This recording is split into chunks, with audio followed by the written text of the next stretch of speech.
आज steel sector से भी आई अच्छी खबर। स्टील का उत्पादन कोविड महामारी से पहले के स्तर को पार। कोरोना टीकों की बूस्टर डोज पर चर्चा के लिए WHO का विशेषज्ञ समूह आज करेगा बैठक। इटली ने नए कोविड प्रतिबंध लगाए। पूर्ण टीकाकरण न कराने वालों को सार्वजनिक स्थानों में प्रवेश करने की अनुमति नहीं। वहीं न्यूयॉर्क ने 5 से 11 साल की उम्र के बच्चों के टीकाकरण का आदेश किया जारी।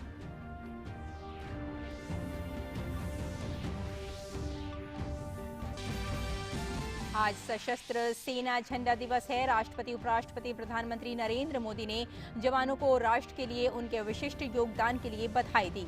पीएम ने कहा कि उनकी दृढ़ता और साहस उत्कृष्ट है।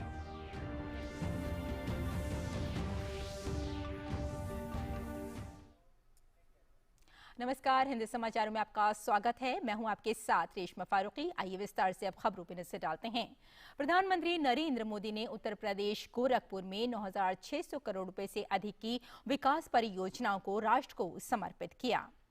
प्रधानमंत्री नरेंद्र मोदी ने एक उर्वरक संयंत्र एम्स गोरखपुर के पूर्ण रूप से कार्यात्मक परिसर और ICMR क्षेत्रीय चिकित्सा अनुसंधान केंद्र के एक नए भवन का उद्घाटन किया। गोरखपुर उर्वरक संयंत्र यूरिया के उत्पादन में आत्मनिर्भरता प्राप्त करने में मदद करेगा।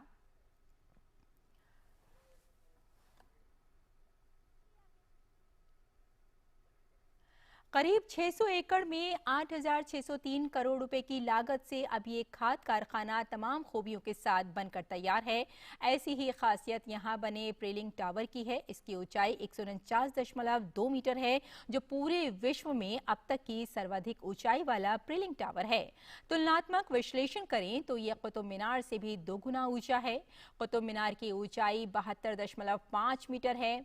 एक बार चालू होने के बाद उर्वरक संयंत्र न केवल सस्ती दरों पर नीम लेपित यूरिया की आपूर्ति को बढ़ावा देगा, बल्कि रोजगार के अवसर भी पैदा करेगा। प्रधानमंत्री नरेंद्र मोदी ने आज उद्घाटन की गई परियोजना को नए भारत की सामूहिक इच्छा शक्ति का एक उदाहरण बताया। जब नेक नियत से काम होता है तो आपदाएं भी अवरोध नहीं बन पाती।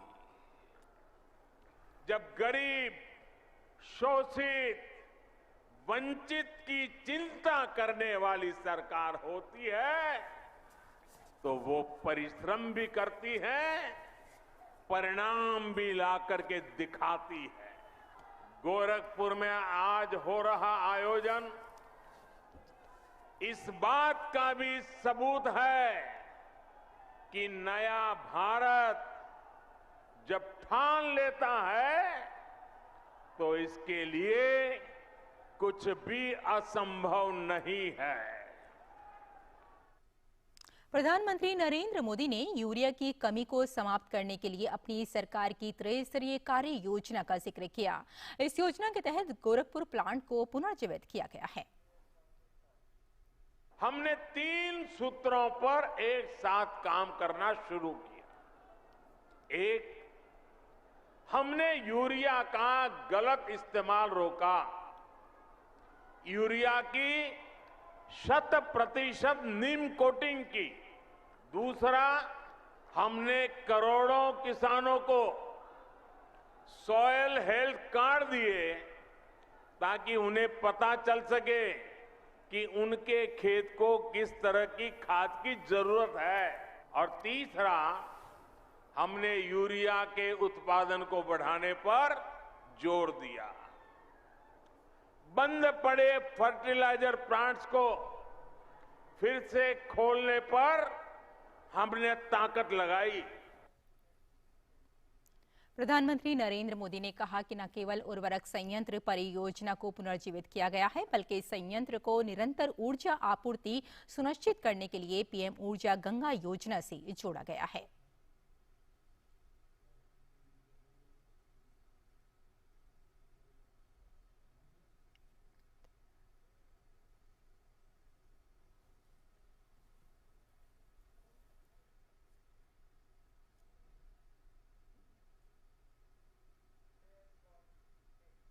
गोरखपुर फर्टिलाइजर प्लांट को शुरू करवाने के लिए एक और भगीरथ कार्य हुआ है। जिस तरह से भगीरथ जी गंगा जी को लेकर आए थे, वैसे ही इस फर्टिलाइजर प्लांट तक ईंधन पहुंचाने के लिए ऊर्जा गंगा को लाया गया है।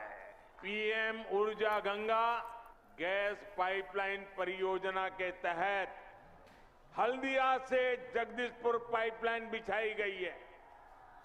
इस पाइपलाइन की वजह से गोरखपुर फर्टिलाइजर प्लांट तो शुरू हुआ ही है, पूर्वी भारत के दर्जनों जिलों में पाइप से सस्ती गैस भी मिलने लगी है। प्रधानमंत्री नरेंद्र मोदी ने गोरखपुर में एम्स के साथ साथ आईसीएमआर अनुसंधान केंद्र को क्षेत्र और राज्य के लिए वरदान बताया। उन्होंने कहा कि गोरखपुर में एम्स और आईसीएमआर रिसर्च सेंटर बनने से अब इंसेफ्लाइटिस से मुक्ति के अभियान को और ज्यादा मजबूती मिलेगी। बहुत बेमन से, बहुत मजबूरी में पहले की सरकार द्वारा गोरखपुर एम्स के लिए जमीन आवंटित की गई थी। साथियों, आज का ये कार्यक्रम उन लोगों को भी करारा जवाब दे रहा है। हमने दिमागी बुखार फैलाने की वजह को दूर करने पर भी काम किया और इसके उपचार भी आज वो मेहनत जमीन पर दिख रही है। आपको विरासत में जो मुसीबतें मिली हैं, हम नहीं चाहते हैं कि आपको ऐसी मुसीबतें विरासत में आपके संतानों को देने की नौबत आए। समाजवादी पार्टी पर सीधा हमला बोलते हुए प्रधानमंत्री नरेंद्र मोदी ने कहा कि लाल टोपी वालों को सत्ता चाहिए। घोटालों के लिए, अपनी तिजोरी भरने के लिए, अवैध कब्जों के लिए, माफियाओं को खुली छूट देने के लिए लाल टोपी वालों को सरकार बनानी है। आतंकवादियों पर मेहरबानी दिखाने के लिए, आतंकियों को जेल से छुड़ाने के लिए। उनको आपके दुख तकलीफ से कोई लेना देना नहीं है। ये लाल टोपी वालों को सत्ता चाहिए। घोटालों के लिए, अपनी तिजोरी भरने के लिए, अवैध कब्जों के लिए, माफियाओं को खुली छूट देने के लिए लाल टोपी वालों को सरकार बनानी है। आतंकवादियों पर मेहरबानी दिखाने के लिए। और इसलिए याद रखिए, लाल टोपी वाले यूपी के लिए रेड अलर्ट है, रेड अलर्ट, यानी खतरे की घंटी है। प्रधानमंत्री नरेंद्र मोदी ने कहा कि पहले यूपी के कुछ जिले बिजली के मामले में वीआईपी थे, लेकिन योगी जी के राज में हर जिला वीआईपी है। सभी को भरपूर बिजली मिल रही है। पहले बिजली सप्लाई के मामले में यूपी के कुछ जिले वीआईपी थे, वीआईपी। योगी जी ने यूपी के हर जिले को आज वीआईपी बनाकर बिजली पहुंचाने का काम किया है। आज योगी जी की सरकार में हर गांव को बराबर और भरपूर बिजली मिल रही है। प्रधानमंत्री नरेंद्र मोदी ने कहा कि पिछली सरकारों पर निशाना साधते हुए कि 2017 से पहले की सरकारों ने गोरखपुर एम्स के लिए जमीन देने में आनाकानी की थी। ये लोग कब का लोहिया और जयप्रकाश नारायण के संस्कारों को छोड़ चुके हैं। कोरोना के इस संकट काल में भी डबल इंजन की सरकार विकास में जुटी रही। उसने काम रुकने नहीं दिया। मेरे प्यारे भाइयों बहनों, लोहिया जी, जयप्रकाश नारायण जी के आदर्शों को, इन महापुरुषों के अनुशासन को ये लोग कब से छोड़ चुके हैं। आज पूरा यूपी भली भांति जानता है कि लाल टोपी वालों को लाल बत्ती से मतलब रहा है। और राष्ट्रपति रामनाथ कोविंद ने अपनी महाराष्ट्र यात्रा के दूसरे दिन आज पुणे के लोहगांव स्थित वायु सैनिक अड्डे का दौरा किया। वायु सैनिक अड्डे पर राष्ट्रपति ने वायुसेना के विमानों के उड़ानों की प्रदर्शनी देखी और वायुसेना के जवानों के साथ बातचीत की। इस मौके पर महाराष्ट्र के राज्यपाल भगत सिंह कोश्यारी, दक्षिण पश्चिम वायु कमान के air officer commanding in chief air marshal Vikram Singh, राज्य के गृह मंत्री दिलीप वलसे सहित अन्य लोग मौजूद थे। उड़ानों की प्रदर्शनी में कुल 27 विमानों और हेलीकॉप्टर ने हिस्सा लिया। 17 जगुआर विमानों ने आजादी के अमृत महोत्सव के उपलक्ष्य में 75 नंबर का फॉर्मेशन बनाया। 2 Mi-17 हेलीकॉप्टरों ने वायु सैनिकों के करतब को दिखाया।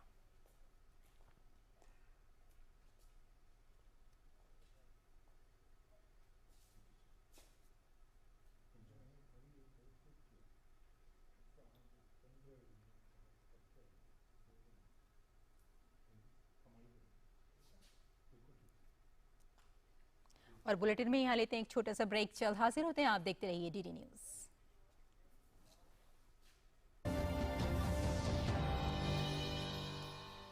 वाविन CPVC पाइप्स IS स्टैंडर्ड्स को फॉलो करते हैं और बने हैं premium quality virgin raw material से, जो दें 100% लीक प्रूफ कनेक्टिविटी। वाविन के RoHS compliant heavy metal free CPVC pipes में है स्मूथ इंटरनल सरफेस। इसकी सेल्फ इंसुलेटिंग प्रॉपर्टी दे लोअर थर्मल कंडक्टिविटी, जो हॉट और कोल्ड वाटर एप्लीकेशन के लिए बनाए इसे एकदम ideal choice. Woven CPVC pipes and fittings with unmatched warranty for building healthy, sustainable environments.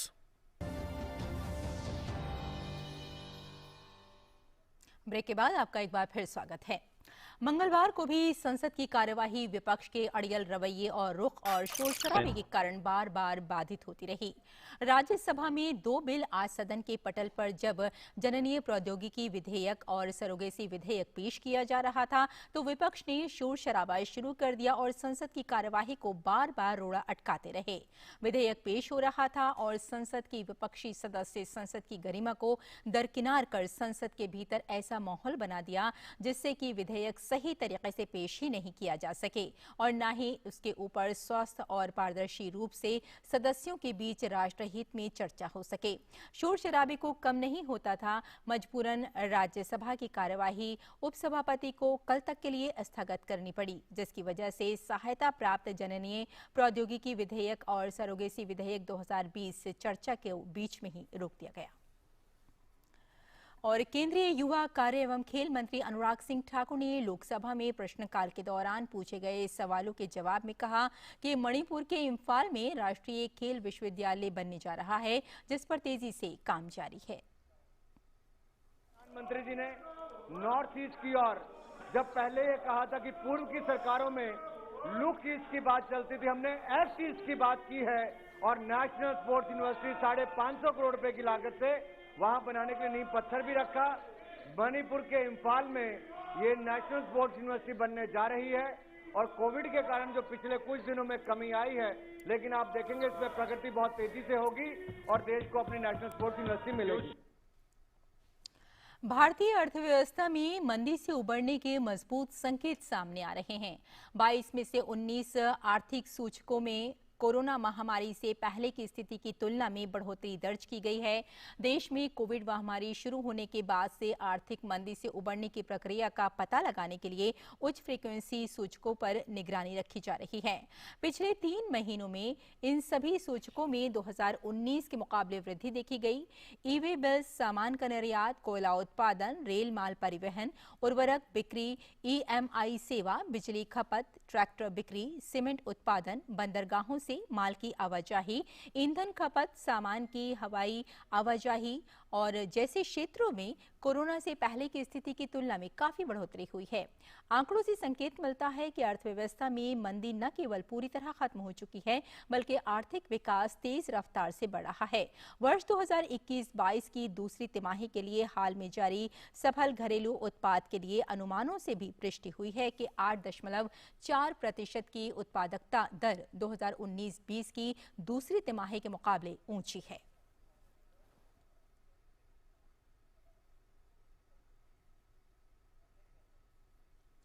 भारतीय अर्थव्यवस्था की मंदी से उबरने के संकेतों के बीच देश में औद्योगिक उत्पादन गति पकड़ रहा है।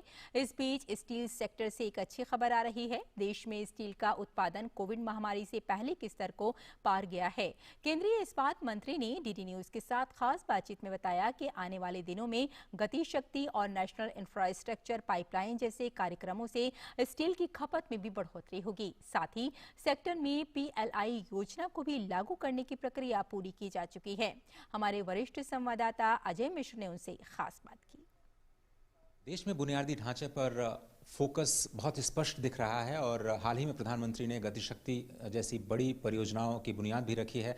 आने वाले दिनों में स्टील सेक्टर में क्या कुछ गतिविधियां होने जा रही हैं, इस पर बात करने के लिए हमारे साथ बहुत ही खास मेहमान हमारे साथ हैं केंद्रीय इस्पात मंत्री रामचंद्र प्रसाद सिंह जी। बहुत बहुत धन्यवाद सर। इन दो मुश्किल सालों के बाद में अभी हम स्टील सेक्टर की वस्तुस्थिति समझना चाहें तो हम कहां पर हैं? देखिए, स्टील सेक्टर अभी इसमें काफ़ी ग्रोथ हुआ है और अगर आप देखिएगा तो अपने देश में नवंबर तक 78 मिलियन टन से भी ज़्यादा का उत्पादन हो चुका है। अपने देश में जो हमारे पास जो हाईएस्ट अब तक का रहा है 110 मिलियन टन तक हुआ है और जितना भी हम लोग नवंबर तक मतलब जितना उत्पादन हो पाया है, ये उम्मीद कर रहे हैं कि हम लोग इस बार 115 मिलियन टन से ऊपर जाएंगे। तो उत्पादन भी अच्छा है और ये खास करके हमारा जो अपना सेल है steel authority of India limited, उसका अगर आप देखेंगे तो उसका भी परफॉर्मेंस बहुत अच्छा है। उन लोगों ने भी अभी तक का जितना उनका रिकॉर्ड 11.24 मिलियन टन का उत्पादन किया है। और सबसे अच्छी बात है कि जो हमारे पास फाइनेंशियल उनके जो फिगर्स उपलब्ध हैं, सितंबर तक का उनका जो प्रॉफिट बिफोर टैक्स है वो 8,000, प्रॉफिट आफ्टर टैक्स है 8,154 करोड़ का जो आज तक का सबसे अच्छा है। और ये भी देखिए कि जो इनके पास खास करके जो सेल में आप जानते हैं इनको मॉडर्नाइजेशन करने पड़ते हैं, प्रोडक्शन बढ़ाने पड़ते हैं, एक्सपेंशन करना पड़ता है, इसलिए इनको बोरिंग करना पड़ता है। तो आप जरा जानिए कि 12 मई 2020 को इनके पास बोरोइंग जो था 53,750 करोड़ था और आज आप देखिए सितंबर के हमारे डाटा हैं तो 22,478 करोड़ है। मतलब 31,272 करोड़ का बोरोइंग का रिडक्शन सेल में हुआ है। तो इसलिए जो आज उनका परफॉर्मेंस है प्रोडक्शन में भी अच्छा है, सेल्स में भी देखिए पिछले सालों के बजाय तो 12% ज़्यादा इनका हुआ है। तो एक अच्छा मतलब कि आज पूरे स्टील सेक्टर में और हमारे सेल ने भी परफॉर्म किया है, इसके लिए हम सबको बहुत बहुत धन्यवाद देते हैं, बधाई देते हैं। अब मेरा अगला सवाल ये है सर कि बहुत सारे बुनियादी ढांचे की परियोजना ऐसे हैं जिसमें स्टील का इस्तेमाल तो होता है लेकिन हम लोग जान नहीं पाते हैं। मिसाल के तौर पर पूर्वांचल एक्सप्रेस में भी बहुत स्टील का यूसेज हुआ, रेलवेज में हम बहुत करते हैं। तो बुनियादी ढांचे में गति शक्ति या फिर जो नेशनल इंफ्रास्ट्रक्चर पाइपलाइन है उसमें स्टील सेक्टर के योगदान को किस तरह देख रहे हैं आप? देखिए, स्टील सेक्टर का जो योगदान है, जितना भी इंफ्रास्ट्रक्चर है, आप जितने तरह के इंफ्रास्ट्रक्चर ले लीजिए उस सब में बहुत बड़ा योगदान है। और ग्रामीण क्षेत्रों में भी, क्योंकि ग्रामीण क्षेत्रों में भी माननीय प्रधानमंत्री ने जितनी योजनाएं लाई हैं, आपने प्रधानमंत्री आवास योजना देख लीजिए, आप घर घर तक गैस कनेक्शन पहुंचा रहे हैं, घर घर तक नल का जल पहुंचा रहे हैं। तो ये सब से जो है बहुत इसका जो है मैंने समझिए डिमांड जो है वो बढ़ा है। और आप देखिए इतना बड़ा जो हमारा सिविल एविएशन का सेक्टर है, उड़ान स्कीम सब जगह पहुंच गया है, उसमें भी बहुत सारे स्टील का हमारा उसमें खपत हो रही है। तो हम लोग ज़्यादा जो है स्पेशलिटी स्टील ही इंपोर्ट करते हैं और PLI का जब हम लोग लागू कर देंगे तो हम लोग ये अपेक्षा किए हैं कि समझिए 90% तक हमारा जो है वो पूरा का पूरा हमारा तो उसकी माने रिक्वायरमेंट पूरा हो ही जाएगा और हम लोग एक्सपोर्ट करने की स्थिति में होंगे। आपको लगता है कि हम प्री कोविड लेवल पे पहुंचने में जल्दी ही कामयाब हो जाएंगे और आगे के सालों में आप सेक्टर में सेक्टोरल ग्रोथ कितना देखते हैं? कुछ टारगेट हमने रखा है? देखिए, हम लोग जहां तक प्रोडक्शन की बात है स्टील में तो हम लोग तो प्री कोविड से ऊपर चले गए हैं प्रोडक्शन में। कंजम्पशन में 99% है, थोड़ा सा कम है, लेकिन वो भी धीरे धीरे वो हम लोग उसको पार कर जाएंगे। और हमारा ये लक्ष्य है कि जो हमारा स्टील का प्रोडक्शन भी हो, इसका प्राइस भी कॉम्पिटिटिव हो, जिससे कि जो हमारे कंज्यूमर्स हैं उनको भी इसकी बहुत मार झेलना ना पड़े।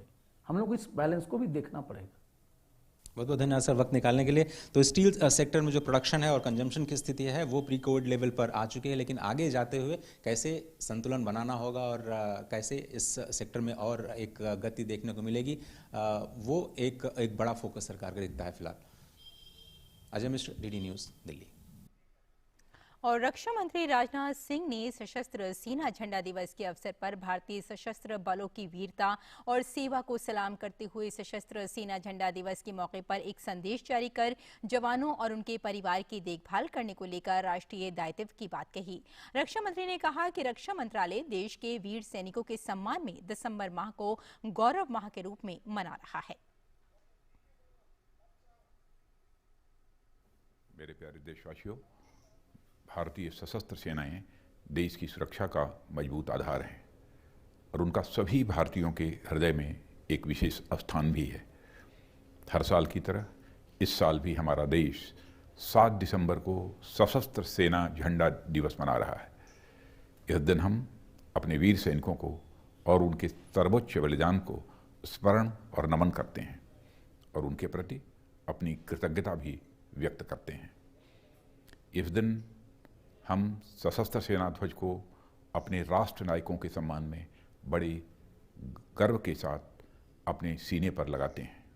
यह ध्वज हमें उनके त्याग और राष्ट्र के प्रति उनके समर्पण की याद दिलाता है।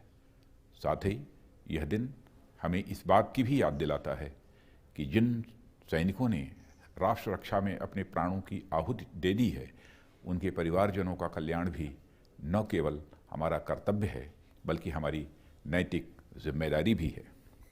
Armed forces flag day fund वह स्रोत है जिसे पूर्व सैनिकों, दिव्यांग सैनिकों और उनके आश्रित परिवारजनों के कल्याण, राहत और पुनर्वास से संबंधित योजनाओं को चलाया जाता है। इस वर्ष रक्षा मंत्रालय द्वारा इस पूरे माह को गौरव माह के रूप में मनाया जा रहा है।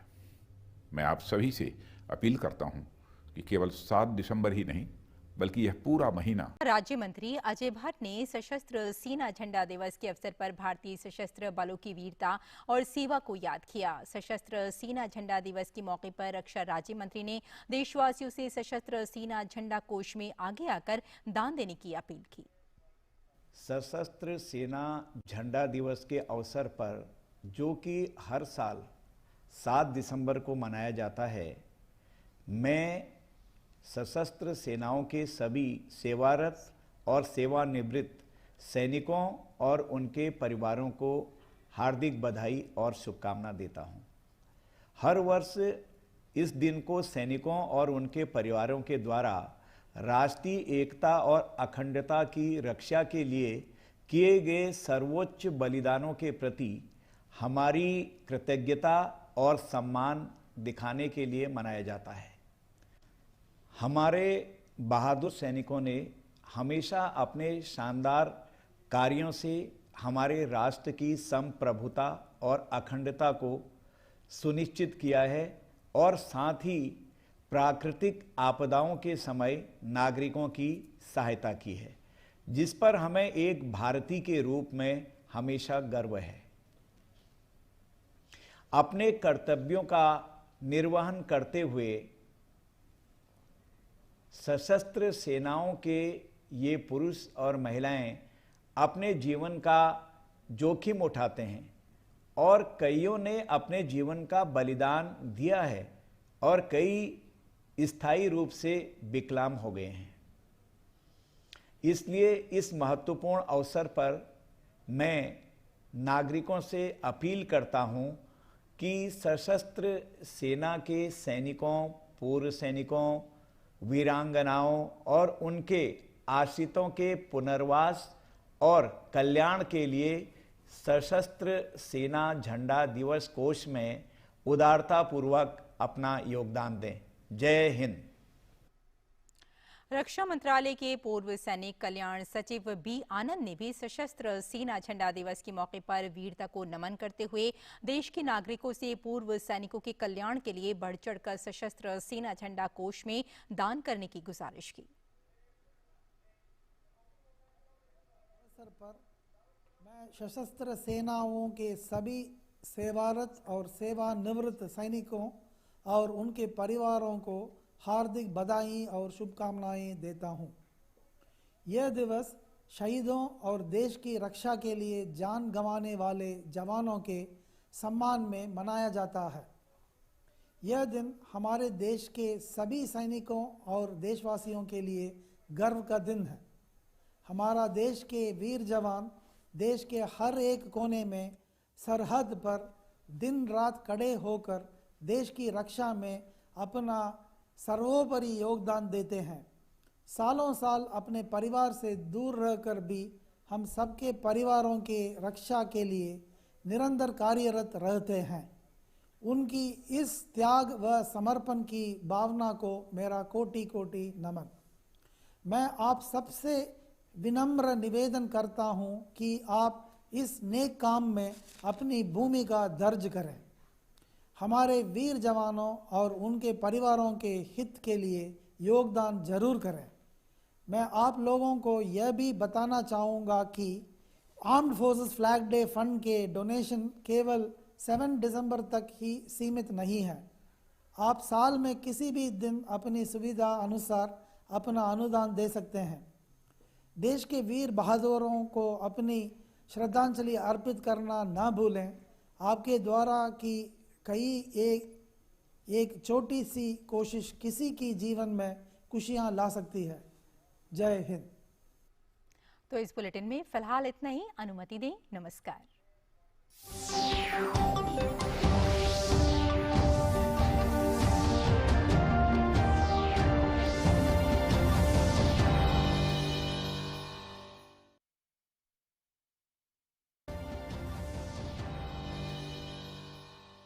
वाविन CPVC पाइप्स IS स्टैंडर्ड्स को फॉलो करते हैं और बने हैं premium quality virgin raw material से, जो दें 100% लीक प्रूफ कनेक्टिविटी।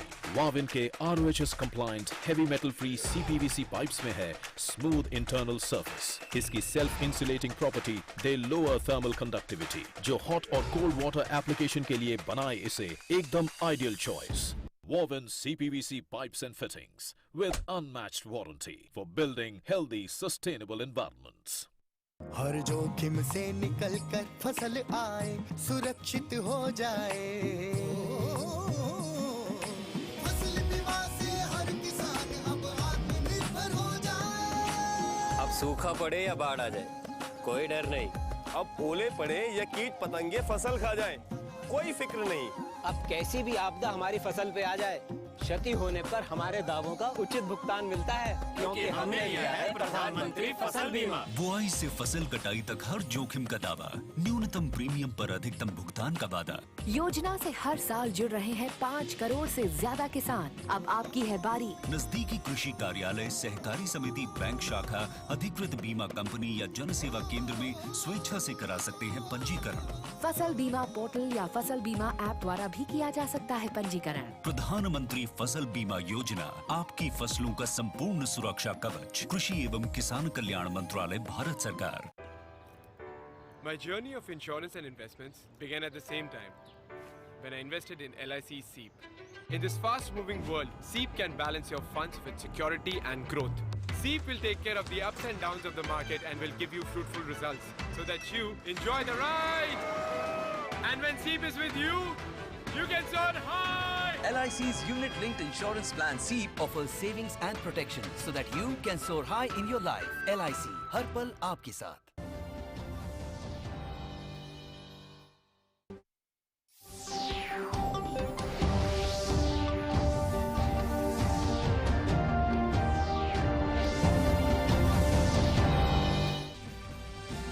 पूर्वी उत्तर प्रदेश और गोरखपुर के विकास में जुड़ा नया अध्याय। प्रधानमंत्री नरेंद्र मोदी ने आज गोरखपुर में 9,600 करोड़ रुपए से अधिक की विकास परियोजनाएं राष्ट्र को की समर्पित। पीएम ने गोरखपुर उर्वरक संयंत्र का किया उद्घाटन, तो 1,000 करोड़ रुपए से अधिक की लागत से बना एम्स परिसर भी राष्ट्र को समर्पित।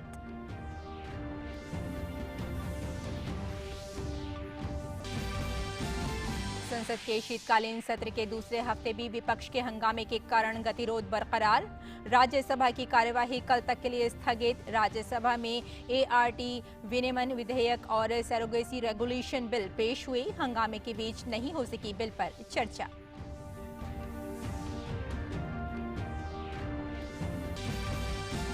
देश में अब तक कोविड रोधी टीके की 128 करोड़ 76 लाख से अधिक खुराक दी गई। देश में 85% से अधिक पात्र आबादी को वैक्सीन की पहली खुराक दी गई। वहीं महाराष्ट्र में ओमिक्रॉन के 2 नए मामले के बाद राज्य में नए वेरिएंट से पीड़ितों की संख्या बढ़कर हुई 10।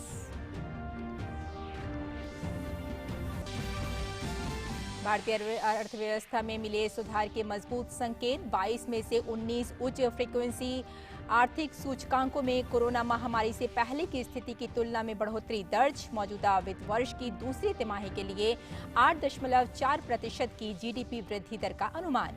आज स्टील सेक्टर से भी आई अच्छी खबर। स्टील का उत्पादन कोविड महामारी से पहले के स्तर को पार। कोरोना टीकों की बूस्टर डोज पर चर्चा के लिए WHO का विशेषज्ञ समूह आज करेगा बैठक। इटली ने नए कोविड प्रतिबंध लगाए।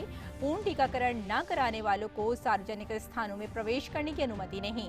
वहीं न्यूयॉर्क ने 5 से 11 साल की उम्र के बच्चों के टीकाकरण का आदेश किया जारी।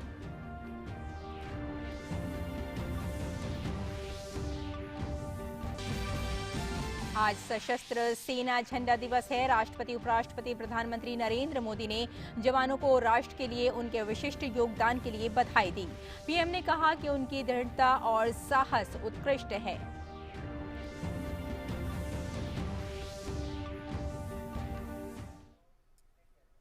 नमस्कार, हिंदी समाचारों में आपका स्वागत है। मैं हूं आपके साथ रेशमा फारूकी। आइए विस्तार से अब खबरों पर नजर डालते हैं।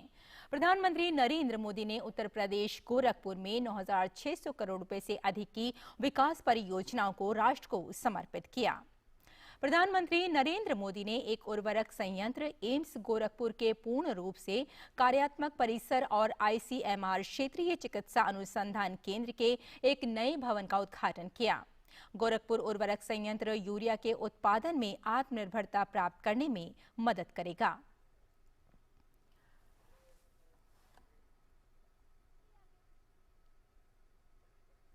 करीब 600 एकड़ में 8,603 करोड़ रुपए की लागत से अब ये खाद कारखाना तमाम खूबियों के साथ बनकर तैयार है। ऐसी ही खासियत यहां बने प्रेलिंग टावर की है। इसकी ऊंचाई 149.2 मीटर है, जो पूरे विश्व में अब तक की सर्वाधिक ऊंचाई वाला प्रेलिंग टावर है। तुलनात्मक विश्लेषण करें तो ये कुतुब मीनार